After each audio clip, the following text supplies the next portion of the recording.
Fikiria siku moja unaamka asubuhi, unafungua mapazia. Hauoni jua, hakuna miale ya dhahabu ikitanda angani. Hakuna joto usoni mwako. Hakuna mawio mazuri yanayochora upeo wa macho. Kuna nuru tu. Nuru safi imetanda kila mahali. Lakini hakuna jua kabisa. Ni jambo la ajabu, sio? Inashangaza kabisa. Lakini hili ndilo hasa Biblia inatuambia lilitokea pale mwanzo kabisa. Tusome pamoja Mwanzo sura ya 1 mstari wa 3 mpaka wa 5. Inasema, Mungu akasema, iwe nuru, ikawa nuru. Mungu akaiona nuru ya kuwa ni njema. Mungu akatenga nuru na giza. Mungu akaita nuru mchana na giza akaliita usiku. Ikawa jioni, ikawa asubuhi, siku moja. Sasa fumbo ni hili. Jua, mwezi na nyota vilionekana siku ya 4. Kwa hiyo swali ni hili. Kulikuwaje na nuru kabla ya jua? Swali hili limewachanganya waumini, wapinzani na wasomi kwa karne nyingi. Wengine hucheka na kusema, angalia, Biblia haina maana kabisa. Nuru kabla ya jua haiwezekani. Wengine utafakari na kusema, subiri kidogo, huenda kuna maana ya ndani zaidi hapa. Labda Mungu anatufundisha kitu cha kiroho zaidi kuliko hesabu za fizikia. Kwa hiyo hebu tulia na kufikiria. Vipi kama ile nuru ya siku ya kwanza haikuwa nuru ya kawaida tunayoona angani leo? Vipi kama ilikuwa nuru tofauti, yani uwepo wa Mungu mwenyewe?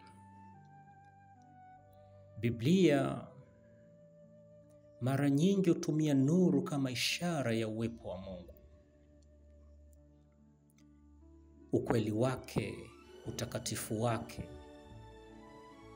Zaburi ya 104 mstari wa 2 inasema, amejivika nuru kama vazi. Yohana 1 inatuambia Yesu ndiye nuru ya kweli amwangaziaye kila mtu.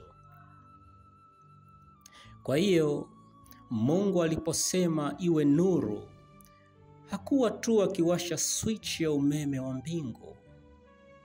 Alikuwa akijifunua nafsi yake, mpangilio wake, wema wake, utukufu wake ndani ya giza. Jua lilikuwa tu chombo kimoja cha kazi yake, lakini Mungu mwenyewe ndiye chanzo halisi cha nuru. Hebu nikupe mfano rahisi. Nakumbuka wakati mmoja umeme ulipozimika mtaa mzima, hakukuwa na taa, hakuna television, hakuna chaja za simu, giza tupu kila mahali. Lakini katika giza lile tulivu, niliwasha mshumaa mdogo. Na nini kilichotokea? Miale ile midogo ilisukuma nyuma giza lote ndani ya chumba. Ghafla kulikuwa na mwongozo, joto na utulivu. Nikagundua kitu. Nuru haihitaji kuwa kubwa ili iwe na nguvu. Nuru hata haihitaji jua ili kudhihirisha uwepo wake. Nuru inahitaji tu kuwepo. Basi. Na katika Mwanzo 1, Mungu mwenyewe alikuwa kama mshumaa kwenye giza la ulimwengu. Alikuwa nuru iliyojaza utupu kabla jua halijawahi kuonekana. Naomba nikuulize, Nuru yako inatoka wapi? Je, nuru yako inategemea mambo ya ulimwengu huu? Pesa, mafanikio, kupendwa, afya, au inatoka kwa Mungu mwenyewe? Kwa sababu ikiwa nuru yako inategemea jua, yaani vitu vya nje, itakuwaje jua litakapozama? Utafanyaje mambo yatakapokuwa magumu? Lakini ikiwa nuru yako inatoka kwa Mungu, basi hata katika usiku wa giza nene bado unaweza kung'aa. Kulikuwa na nuru kabla ya jua. Kulikuwa na tumaini kabla ya matokeo. Kulikuwa na uwepo wa Mungu kabla hali yako haijabadilika. Kulikuwa na ushindi kabla hujaona uthibitisho. Unaona, ujumbe huu sio tu kuhusu uumbaji. Ni kuhusu maisha yako. Hebu fikiria kidogo. Katika usiku wa giza huwa tunakasirika taa zetu zinapozima kwa dakika 5 tu. Lakini Mungu aliuendesha ulimwengu mzima kwa siku 3 bila jua. Hapo ndipo kuna taa ya milele na nuru isiyozima. Mwanzo 1 inatukumbusha Mungu hahitaji njia za kawaida kukubariki. Hahitaji milango tunayoijua kufunguka kwako. Hahitaji jua ili kukupa nuru. Hiyo inamaanisha anaweza kukupa riziki kutoka sehemu zisizotarajiwa. Anaweza kukuponya kwa njia ambazo taaluma ya tiba haiwezi kueleza. Anaweza kukupa amani ambayo sio mshahara, sio mali, sio watu wanaweza kukupa. Mungu anaposema iwe nuru, hakuna kitu, hakuna giza, hakuna shaka, hakuna kuchelewa kunaweza kukuzuia. Labda wewe upo kwenye msimu ambao jua lako bado halijachomoza. Labda unasubiri kazi.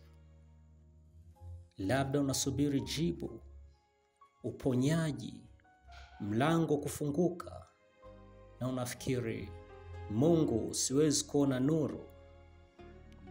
Lakini sikiliza, nuru ilikuwepo kabla ya jua.